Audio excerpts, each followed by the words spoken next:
Some fascinating research was published in Environmental Progress this week.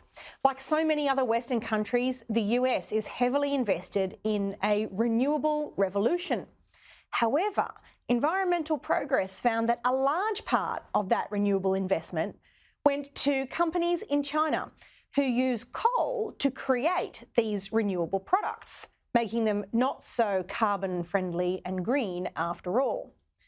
Environmental Progress says this, that it might end up misdirecting the world's clean energy efforts into dirtier than appreciated technologies because of a country's ongoing dependence on coal-fired energy.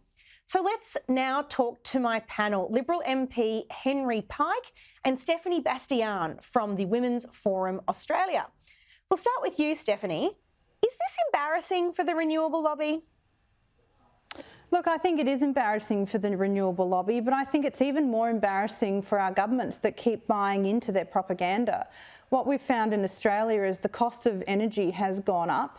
Meanwhile, we're exporting our coal over our carbon footprint over to China. And so what we're finding here is that while we might be the government might be feeling good pushing out these ideas of clean renewable energy on a global scale, we're having very little impact other than on taxpayers' money. Yeah, it's a good point. Henry, there's a security dimension to this too.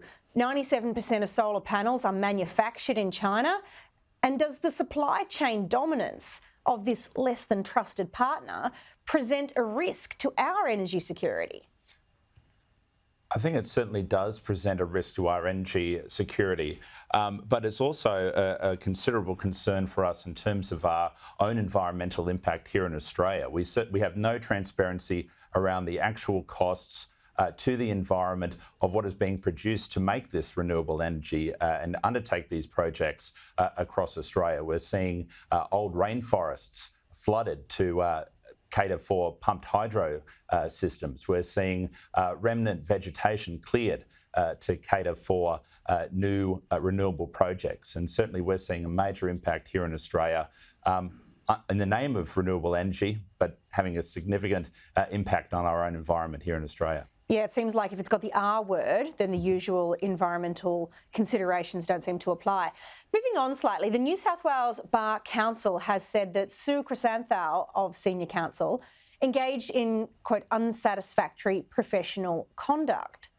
What did she do? She agreed to represent Christian Porter in his case against the ABC. Henry, the bar is built on the idea that everyone, no matter what they're accused of, is entitled to a fair defence. What does it say that this eminent barrister is being reprimanded for something that so many others have done? Or put it another way, is it really about who her client was and his politics rather than her conduct? Well, it's a very good question, Amanda. I can't begin to imagine what they've actually undertaken this action for, because the federal court was quite clear that Ms. Chrysanthou's conduct was entirely appropriate, that what she did was within good faith, that exactly what she did was not a problem at all. And I can't understand why the Bar Council will now be taking this action. And I hope it's not for political reasons. Stephanie, if a politicised profession, like the legal profession, becomes too scared to take on Conservatives as clients, what does that happen? So what happens in the broader sense to our community? Well, I think it's going to have an enormous impact on the justice system. The word kangaroo, or the words kangaroo court comes to mind. At the end of the day, everyone is entitled to representation regardless of their political persuasion, and we will cease to have a justice system if we see this continues, if this is the case. And I think the bar need to come out and explain how they've reached these conclusions given the findings of the federal court. Let's change pace slightly. If you're someone who stands up for the idea that there should be protection for women in women's sport, or if you're someone who questions radical gender ideology, then apparently you don't deserve to have a phone plan. Or so says some phone companies from New Zealand like Spark and One New Zealand. On the new social media website called Threads, Spark wrote that they, quote, wholeheartedly co-sign a post that said TERFs, that means trans exclusionary radical feminists, aren't welcome. Well, shortly after, One New Zealand posted on Threads that they don't want them either. Stephanie, TERFs, I know probably I'm one, are just people who acknowledge biological reality. Surely these views are anything but progressive and tolerant when you're using it to exclude a reasonable but perhaps disputed point of view. Look, I think there's a good chance I might be one too, Amanda, and I've got no interest in joining Threads, given the fact that this is the sort of thing going on their platform already.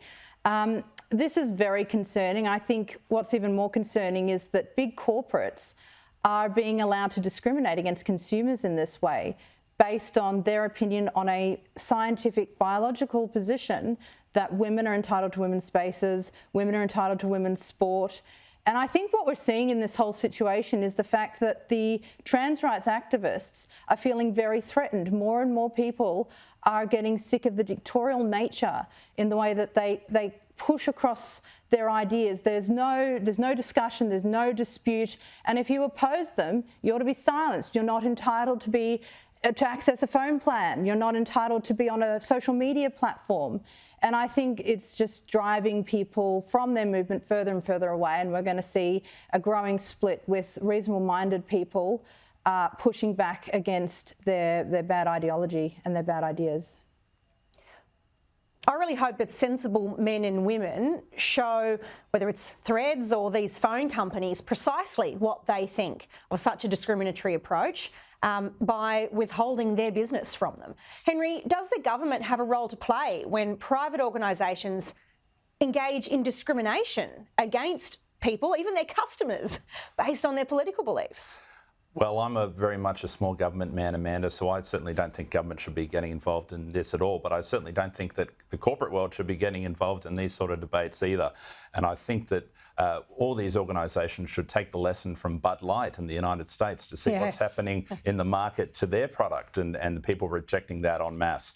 And I think that businesses just need to focus on what they do as their core business and not allow themselves to be sidetracked into these strange sort of political activism that we're seeing them engage in, particularly on social media. Well, it looks like Bud Light's learning the hard way that if you go woke, you go broke. Maybe a few others will pick up that message too.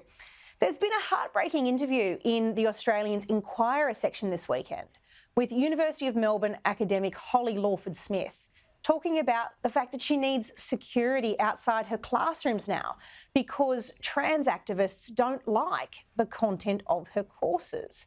Stephanie, Holly Lawford-Smith is by no means a conservative person, but is anyone who goes against radical gender ideology safe on campus these days?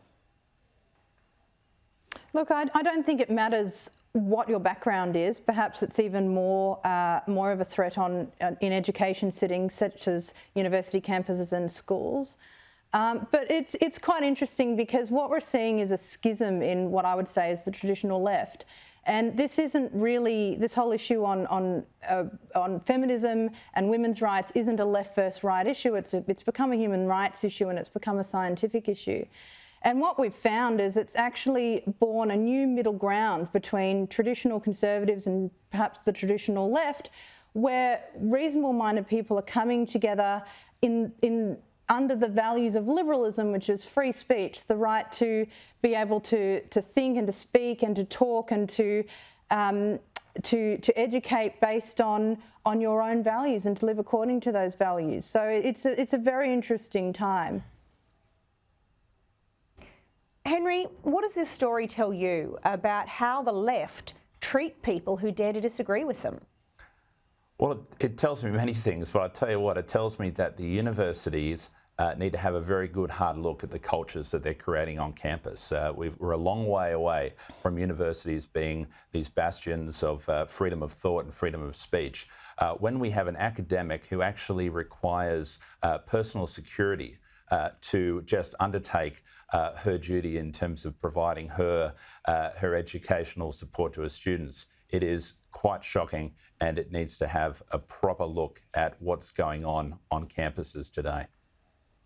Yeah, it's a little bit of a worry, isn't it? Thank you both very much for your contributions to tonight's panel. It's always good to have you on the show.